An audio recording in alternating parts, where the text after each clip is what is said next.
I know that for me, I've spent a lot of my life feeling as though I was incomplete unless I was in partnership. I had to really learn about my relationship with myself. Once that shifted, I had a deeper understanding of true sovereignty.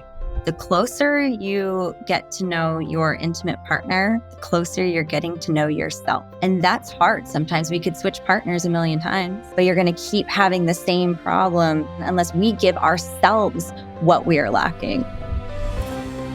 You're listening to the Conscious Convos and Donuts podcast. Hello, and welcome to Conscious Convos and Donuts. I'm your host, Michelle Argris, and I have the fabulous Adam Roa here today, which I'm really excited about. Thank you for being here, Adam.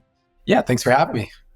Yeah. So Adam is someone I really wanted to dive into a heart-to-heart conversation with. I think that you show up in ways that really help people experience their inner world, and you have a really beautiful way of sharing that with a digestible language that I think a lot of us need. So you speak my language. I live in subtext, and it's really hard for me to explain myself sometimes with the context of stuff. So I feel like you so beautifully take your art, take your poetry, take your entrepreneurship, all the things you do, your writing, your acting, all the things, and you really allow us to deeply feel the subtext and then put it into a digestible way for us to understand what's happening. So one, thank you for that. Well, that's very sweet. I received that. Thank you for the compliment. Yeah, absolutely. So I want to dive into some poetry with you because I feel as though poetry is the art of life. Poetry is just not just saying words, but making words mean something and actually creating a lovely meaning to life. So I want to dive in with you. What is your favorite poem you've ever written, and or which one lands the most in your body today? Oh, it's funny because I have poems that are favorites for different reasons, you know, and there are some that I think are the best written in terms of technically and rhyme schemes and hidden messages. And then there are some that have made the most impact or had the biggest impact on me as I was writing them. But to your second question about which one is landing most in my body these days, I have a poem from my recent album, which is called All of You. And that poem is about, the first line is, "Will you let me hold your heart?"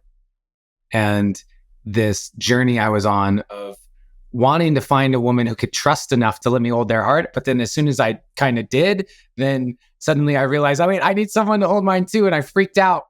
And I think that one's landing with me a lot these days as I've been in deep inquiry of the vulnerability of romantic partnership. Yeah, that's really beautiful. And how does one hold another's heart? Well, this is really interesting because I had a call with a therapist recently, and I was recognizing that in some ways, in past relationships and current dynamics, that I have tried to manage my partner's heart. Like what can they handle or not handle? And the therapist was letting me know that can become a really unhealthy codependent sort of dynamic where you're taking away the agency of the other person to be able to decide what they can and cannot hold. And I think that there's a really interesting balance where especially as the masculine in a relationship, there is a level of attunement that I need to have to my partner to go, because I've seen women just take on more and more and more and more and just be willing to take on more and more. And so there's a certain level of knowing that she might take on more, but do I need to bring it to her? Do I need to add that to the plate and attuning to her nervous system and her where she's at? And so there's some level of that I do think is a bit of the masculine role. And at the same time, I think where the line is as we're being attuned and sensitive to our partners, are we out of integrity with ourselves? For me, am I feeling like I can't actually bring my truth to the situation, and therefore I'm hiding it away, as opposed to I could, but I'm choosing not to for this reason of holding this person's experience and being attuned to it. So I think it is a very moment to moment and based on who you're in relationship with. Mm-hmm. Yeah, I think the word attunement is really important because in order to attune to one another, you have to meet each other in the middle. There's like a middle meeting and there's a communication to say, this is how I feel loved. And then your partner says, this is how I feel loved. And so how can we take the way in which we both feel loved and meet in the middle? Because if, like you said, if you're trying to control in any which way, the way you would want them to be able to express the love or be the love, then it's no longer in their authentic truth. And so my mom always says, what you see is what you get.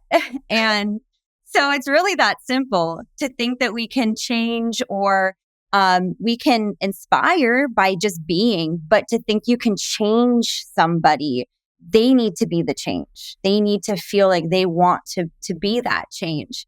And that brings me to one of my favorite poems of yours, Sovereignty, which I think is really beautiful. And that one really lands for me because sometimes it's really hard when you're in the lens of love because our emotions get in the way and we're in like these blinding goggles that are just totally foggy.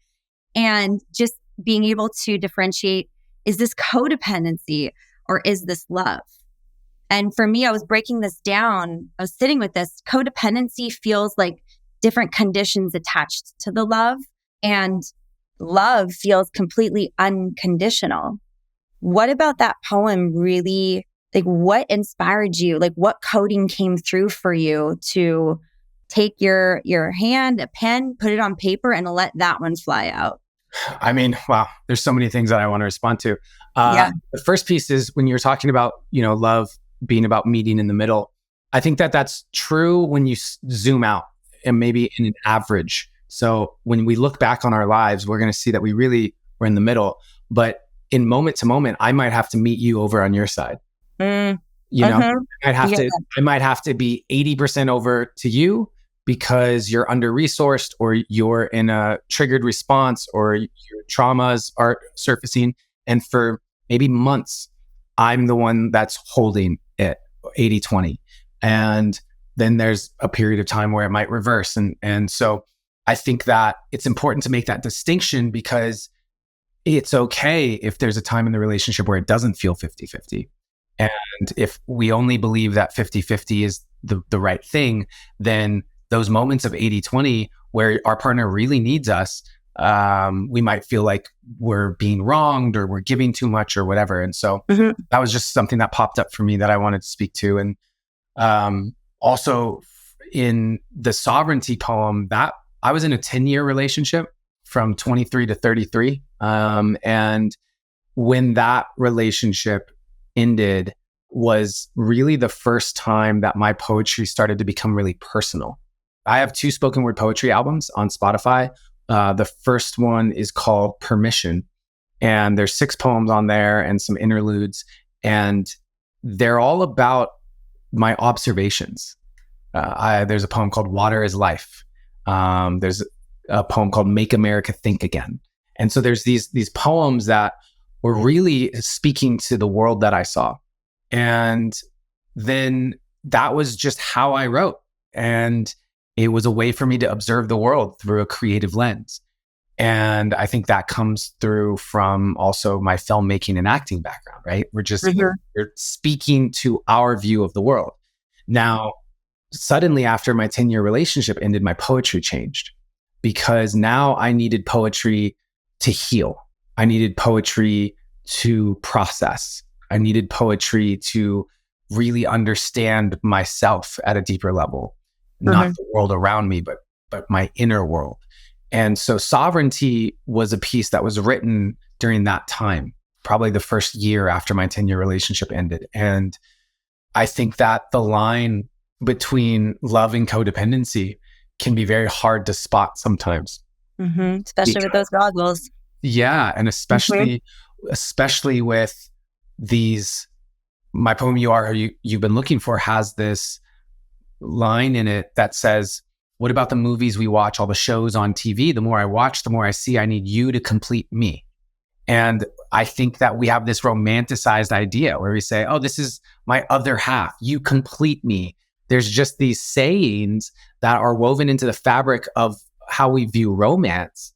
And I think that they can contribute to codependency. I know that for me, I've spent a lot of my life feeling as though I was incomplete unless I was in partnership. And being single was actually just the time that I was finding my next relationship. That's what being single was. That's what you do. If you're single, that's just the time in between relationships. And so I had to really learn about my relationship with myself and get to a place where being single was actually just about being with me. And once that shifted, I think I had a deeper understanding of true sovereignty. Yeah, absolutely. I remember one of my friends, she said, Michelle, the closer you get to know your intimate partner, the closer you're getting to know yourself. And that's hard. Sometimes we could switch partners a million times.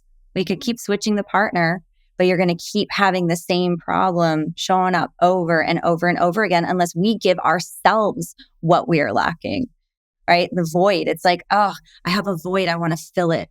I want it and you find someone, you're like, oh, this person is really good at celebrating me. I need celebration. I have a huge celebration mood, And so if no matter how much that person celebrates me, if I don't celebrate myself, it doesn't count in my body. My body doesn't believe it. It doesn't feel it. And it just feels like an exterior words, but it's not like landing inside of your actual body. Yeah. And I think we need partners. When I'm searching for a partner, for a long time, all of my partnerships were people that I was creating an empire with. I had women who had big dreams and ambitions, and together we were going to conquer the world and we're going to do these things. And I needed that. Yeah, my 10-year relationship, she was the catalyst for my creative to come online. Wow. She led the way. She started writing scripts well before I did. She started wanting to produce content well before I did. So she led the way, and then that activated. And then I needed partners who supported me and believed in me and had big visions and had excitement, and I could feed off of that excitement. And then I got to a place in my life where I don't need any help actually in terms of my work ethic, my ambition, my drive, what I create. I have a whole team now of people around me that I employ that bring that as well. And so what I need is someone who brings me back to presence, brings me back to, hey, turn your phone off and let's go on a walk. And someone who reminds me to take joy in the little moments where my mind is not focused on what I'm building and creating. And because when I'm with someone like that, it's all consuming at that point because I've become someone who's so driven in that way. And so I feel like our partnerships and who we call in romantically are reflections of where we're at and oftentimes what we need for where we want to go. And the more intentional and aware we can be of who do I want to become? Like I know who I am right now, but who do I want to become? I think that can help shape the right partners that we can call in, because I think too often we get in these loops of calling in the same types of individuals based off of habit of who we are, not who we want to become. And that's a really big difference. Yeah, thank you for that, Adam. And what happened for you if you were in the loop and you noticed you're pulling in the same partner over and over again? You're Bonnie and Clyde when it comes to creation and putting stuff out there into the world. What was your moment of, I'm going to choose differently this time? Probably like everyone else, just a bunch of bad experiences. Listen, in life, there's no good or bad, right or wrong. There's just choices, some that are more supportive than others. And there was a number of things I realized, I really, and no offense to anyone listening to this, but my truth was I just said, I'm not dating another goddess ever again. The goddess community and the sort of female spiritual circle that I'm very much a part of and have a lot of friends in. A number of those sort of dating dynamics, I went, okay, never again, done with that. And same thing with the empire building dynamic of really sort of driven boss babe energy. And so just from having experiences and going, okay, that's just not what I want anymore or what I like. And so I want this now. And I believe that it's not just a preferences thing. I think that's surface level. I think that the reason why people get caught in those loops is because they aren't doing the deeper work yet to understand why it's a preference, to understand why. What's the actual reason? So, for example, I'm calling in women that want to build with me. Okay, why? Why has that been the pattern that I've been calling in? And it was because I had a lot of self-doubt about my ability. It was because I needed a lot of support to help myself overcome that doubt. And so when I look at that as being the driving force behind my preference, and I go, let me work on that part of me, to the point where I now literally have absolutely no doubt about, my success or what I'm creating or what I can create. And I have so much self-belief that I don't have that as a preference anymore. And so our preferences emerge from something deeper. And if people want to break those patterns, they need to go deeper than the preference. They need to see the pattern, spot it, and then understand what's causing it. Yeah. All these stored limited beliefs that we have are what create the same patterns to go over and over again. I wanted to also bring to light too, it's really hard for the masculine and the feminine to not just understand each other, but there was something you put out that really embodied the women, which I would love to read. It's my favorite. It's when I think it was an Instagram post of yours. And when I saw that, I was like, wow, if men could understand this, obviously you guys can't embody what we have because you could not have the experience. You don't have a womb. And we'll get into that in a second. We're gonna offend a lot of people right now because there's it's wild that that's an argument currently, but it is, right? It's okay. And everyone's going to have an opinion. No matter what we put out there, someone's going to say something. So what do we have to lose, right? So I'll speak for myself and I won't speak for anybody else. But when I read that, I felt really held and I felt really seen. I felt as though you were describing to the best of your ability what it would be like to be a woman, but only women can truly embody what you were trying to explain. But what's important about what you did is you may not be able to fully grasp it all, but you're doing your very best to put it into a digestible version so that you can teach other men how to try to understand the woman more too, which is really, really important. So I'm going to go ahead and read it if that's cool with you. Yeah, sure. All right. So this is it. The capacity for a woman to feel is unlimited. It's infinite. It's so outside the realm of what a man can even understand because a woman has a womb, which means she is literally connected to the void. She has a portal into the infinite in which souls come from. There is a connection to that, which means she has one part in death, beyond space and time, always, that we don't have. That hits because we literally have to hold. I have not done it yet. And we'll see if I do it one day. I don't know yet. I'll see what God gives me. But to hold, we literally have a channel in our body, a portal that allows a spirit to come through and grow in. For 9 months, that's insanity.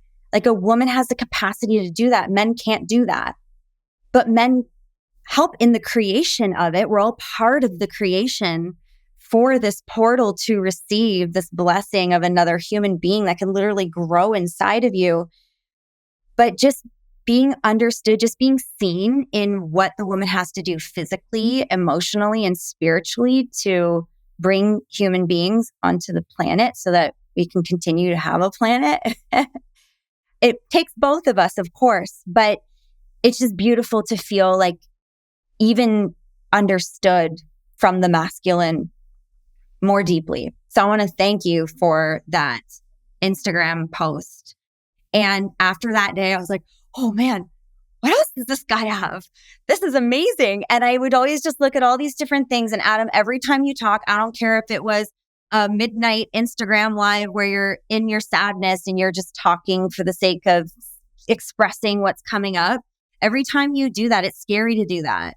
It's scary to go, guys, I feel like fucking shit. How the hell do I do this? Okay. And just start sharing with the world our pain. But the only thing we all have in common is our pain. So when you share your pain, it helps so many people feel seen. And even with this podcast and starting this for myself, I want people to feel safe to be seen. And it's not light all the time. We're light beings, sure, but we have darkness and we have shadows. And that's what makes us so uniquely us. And the more we can accept that in ourselves and each other, the more deeply we can connect and have intimacy and true connection and love on this planet. I have so many questions for you. I have so many more too. Did you want to speak to that, or can I jump to something else? I mean, I just, yeah, that clip went pretty viral. It was like 3 point something million views, I think. And then I had one of my favorite one-on-one clients. She saw that clip and went, who is this person? Researched a bunch of my stuff. And then now we work together one-on-one. So it was wild how much that actually connected to people. And I think that I'm probably weird in this way. I know how I'm super connected to my feminine energy as a poet and an artist. And there's a real part of me that is really jealous that you get to be pregnant. I legitimately think, like, if I could have one and then my partner could have one, could we each take a turn? That would be amazing. Because I just can't imagine. I'm such a seeker. I'm such a nerd of like wanting new experiences and wanting to understand that.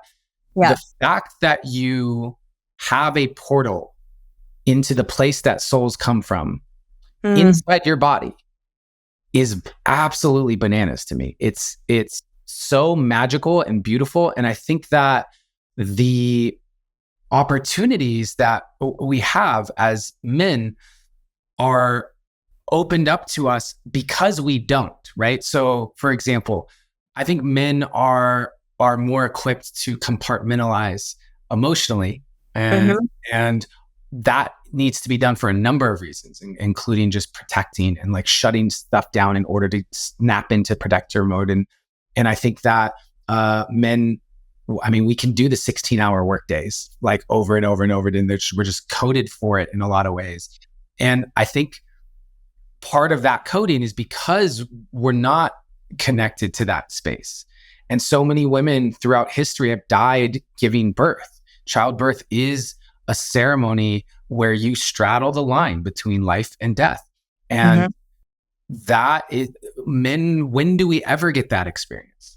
When do we ever have that experience outside of a near-death experience? But like, never is it for the purpose of bringing a soul in. So I don't know. I just geek out on it. I think it's magical, and I can't wait to become a father and experience birth through the lens of what happens in me to be in that ceremony of birth.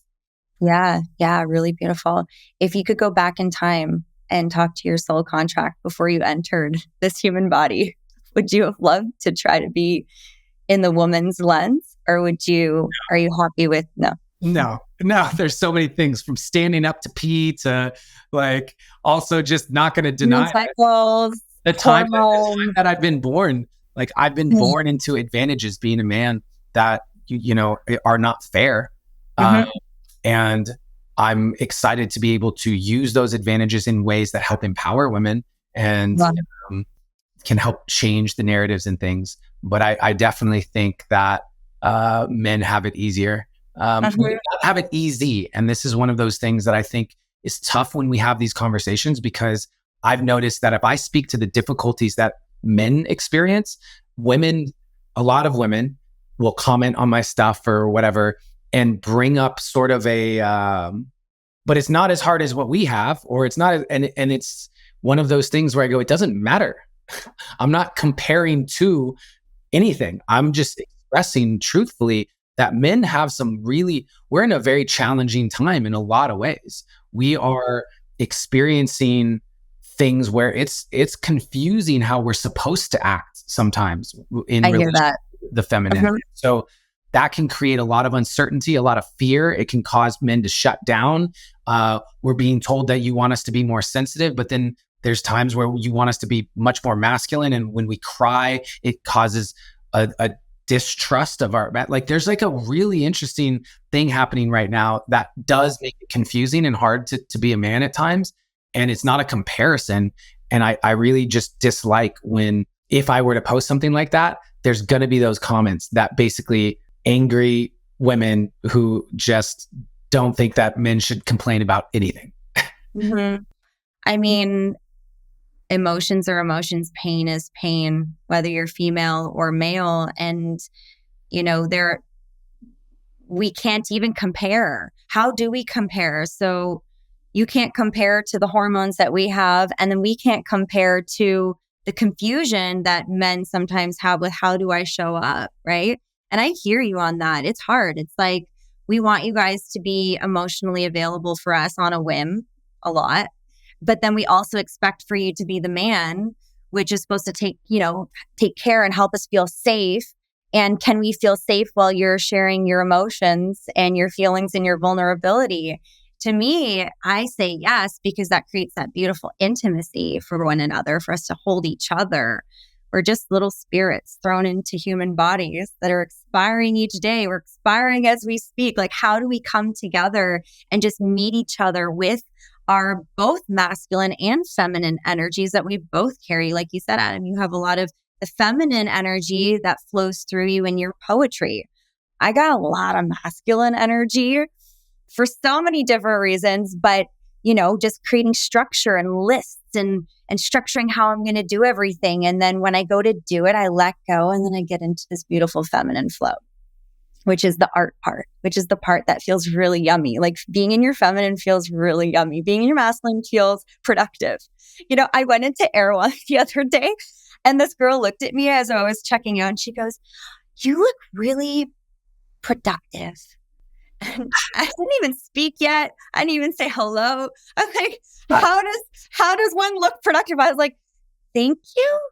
Because it's not a diss, but it's not really a compliment. I don't really know how one takes that, but I do know it's like my masculine energy sometimes really takes the forefront. You can tell, like, this girl's on a mission. She's getting shit done. She's grocery shopping. She's grabbing all the items, and she's got to go somewhere, And so just finding balance in life too, of using that masculine oomph to get stuff done and being the human doer, but then bringing in the feminine so we can be the human beer and the human being in the moment. And that's probably why you're calling in that human being as your partner, the person who's super in the moment, who can take you out of your doing and allow you to be super present together in relationship. And that sounds really beautiful. Yeah, I think that, this is a major conflict. I just am in the process of launching my new program, The Artistic Entrepreneur, which I believe you're going to be a part of. Yeah, so excited. Yeah, and can't so wait. What we're talking about is a conflict that a lot of us feel between our inner masculine and feminine, which emerges as our inner artist and inner entrepreneur. And the part of me that wants to just be in a forest writing poetry and expressing just my truth and that to be valued and seen just for that expression. And then the part of me that wants to build something of value and make impact and be rewarded financially for it, these things. And that conflict, I think a lot of us can feel. And what has shifted for me around it was really understanding that the dream of the artist is complete freedom. It's this freedom to just create and express whatever we want to, but we can't actually create any form of artistry without limitation. So we need a certain amount of musical notes, a certain amount of keys on a piano, the painter has a certain size canvas or a certain number of paints. The poet is using one language, generally, like the language that I speak, the words that I know. Like, there's a inherent container which is needed And then we pour infinitely into that container. And that's what an artist actually does. And so, because, by the way, this is fractal to when we go into masculine, feminine energy, alpha, omega, yin, yang energy. That's what life is. This is a container of time and space that it, like, creation pours into. Without time and space, we don't get to have this. So there is a container that's the starting point of structure that the infinite divine actually pours into. And so the Artistic Entrepreneur Program is about, hey, the entrepreneurial part is the container. Mm-hmm. And instead of fighting against it, recognize that you need it.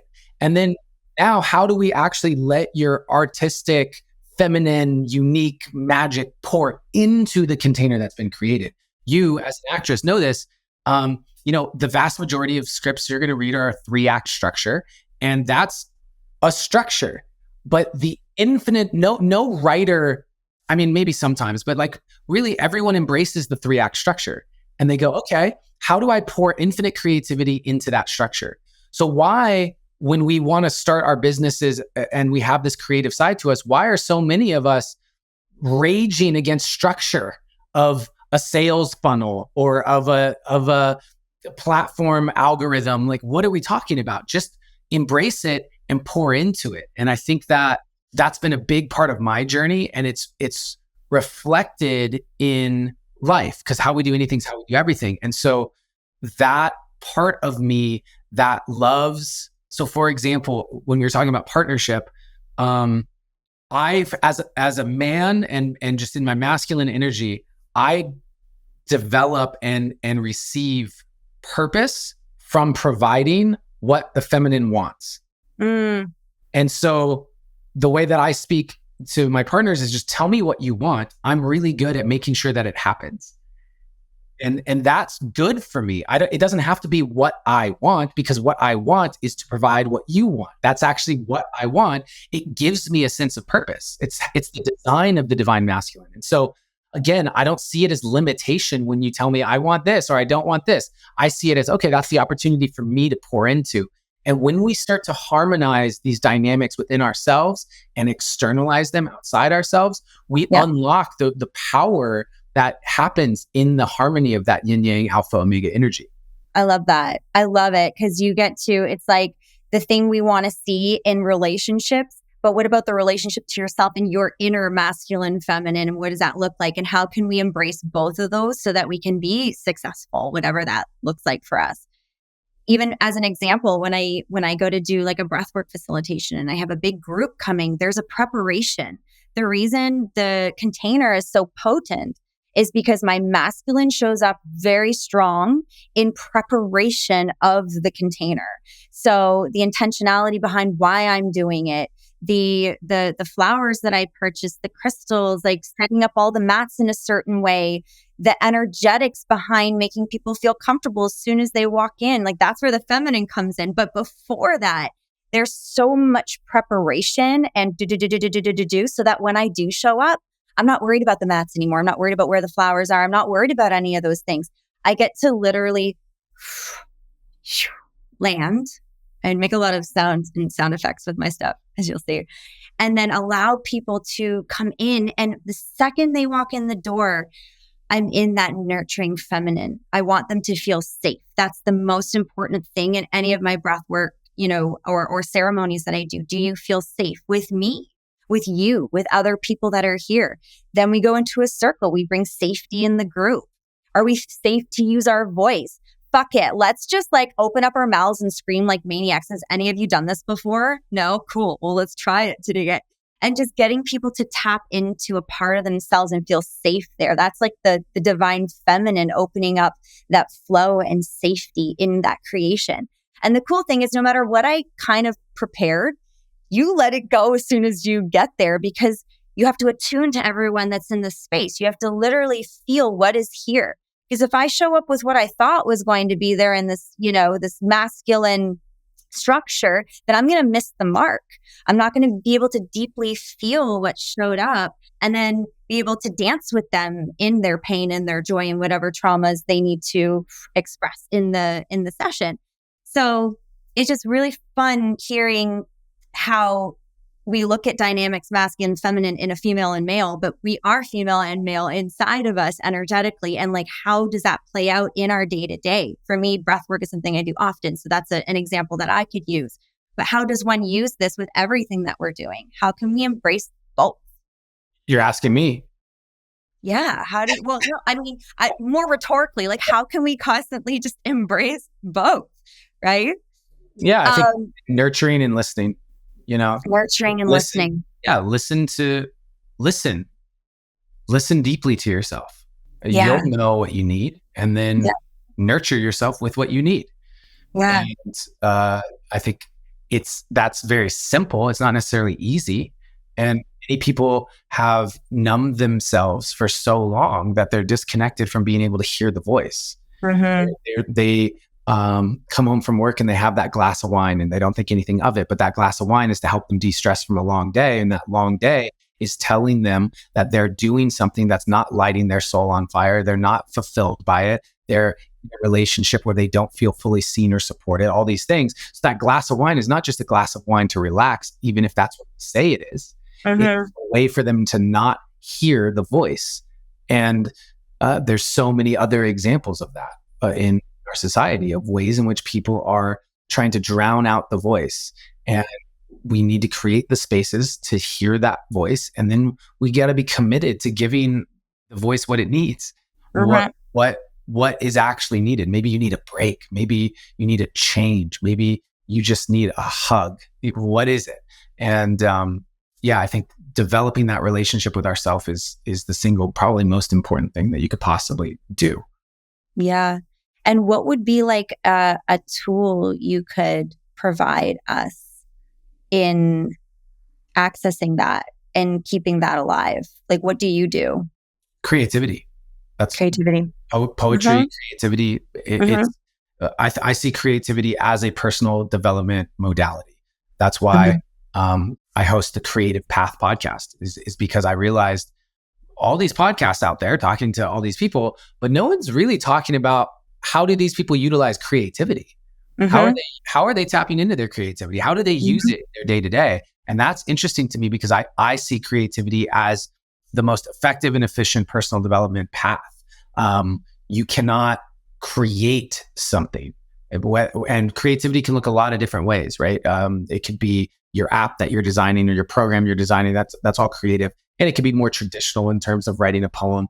But every single time I sit down to write a poem, my shit comes up. Every single time I sit down to write a poem, I have fears that all my best poems are behind me. I've forgotten how to do this. I don't know what I'm doing. All of that comes up every time that I would, when I was an actor in Los Angeles, every single time before I would step on stage, I would have those moments where I go, okay, am I going to forget a line? Am I going to have those moments? And those are all so valuable to observe. And I think that to create the space to allow those voices to express through you as a vessel for creative energy to flow, not the place that you're generating it. You are a vessel for creative energy to flow through you. And the more that we allow that to happen, you talked about like sound healing, right? Sound healing is effective because we're now really starting to see the science of how vibration, frequency can impact matter. And so harmonic frequencies can be incredibly healing to our physical bodies. Okay, amazing. Now, what could possibly be more healing of a frequency than your own creative life force energy? Yeah. It is your healing tonic. The more you allow your life force, your creative energy to flow through you, the more healing, the more vibrant, the more vital you will become. Mm-hmm.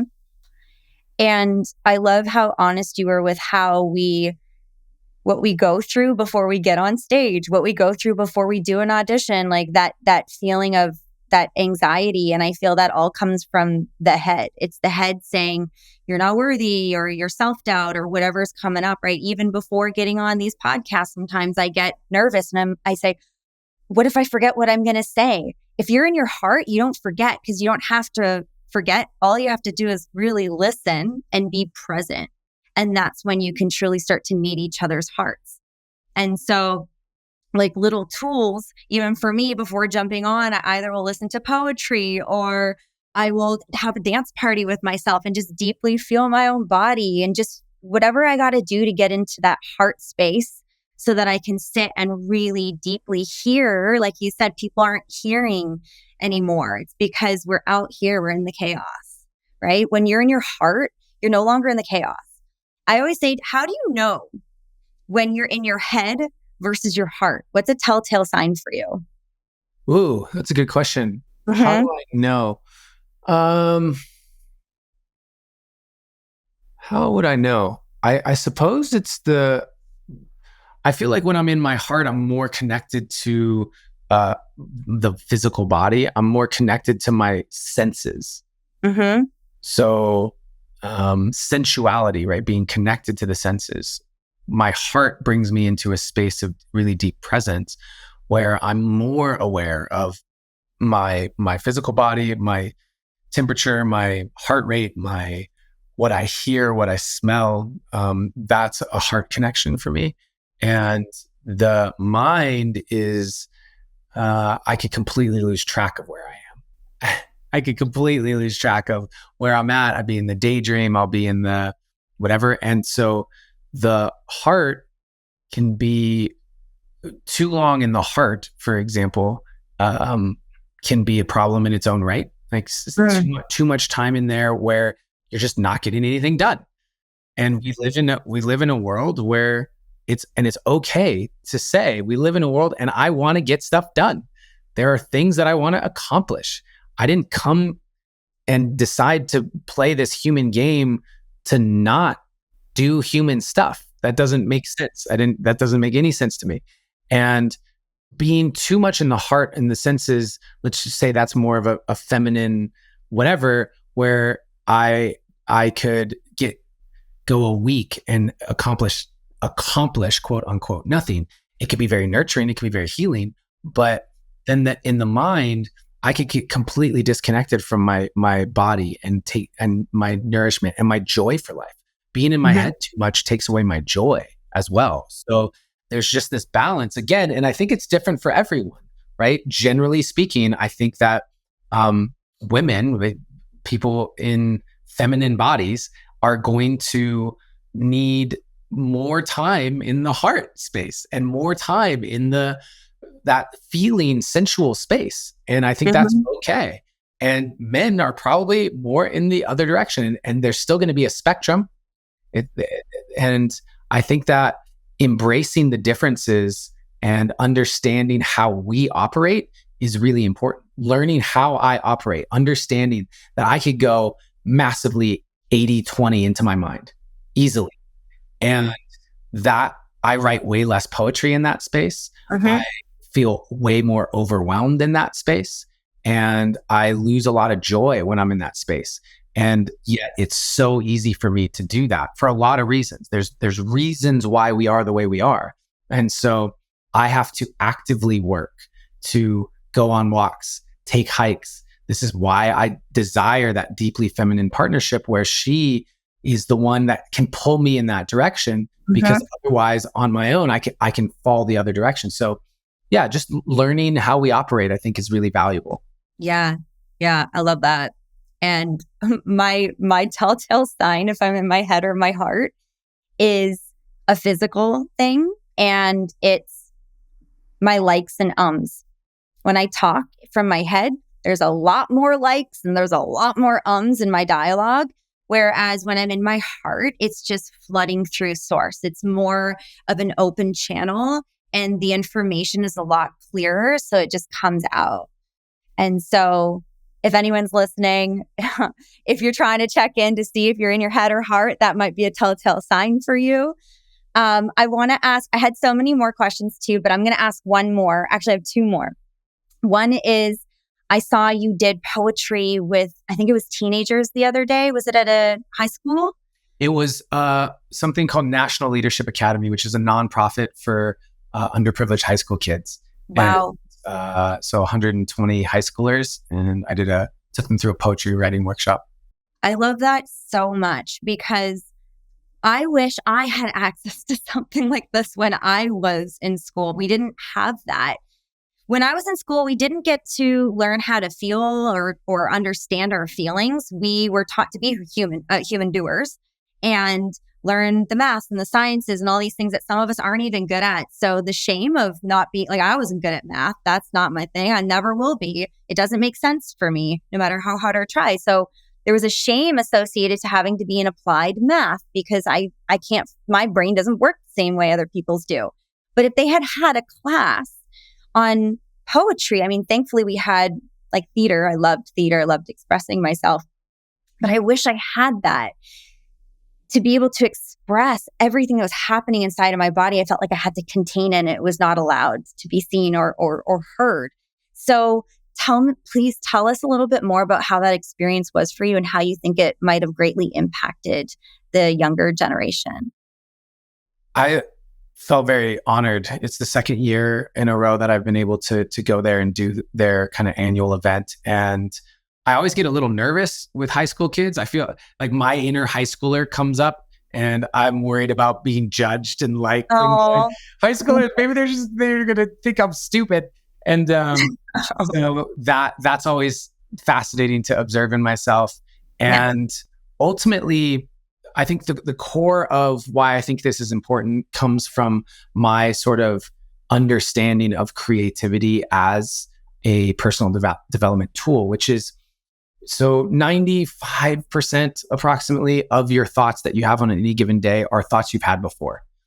Less than 5% of our thoughts every day are actually original new thoughts.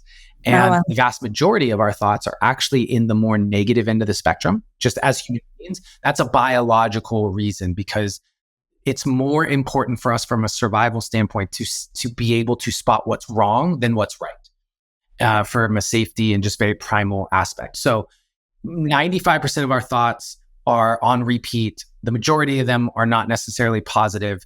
And when we understand that, then now we have a real practical view of why we can get in these loops that don't support us in being the happiest versions of ourselves.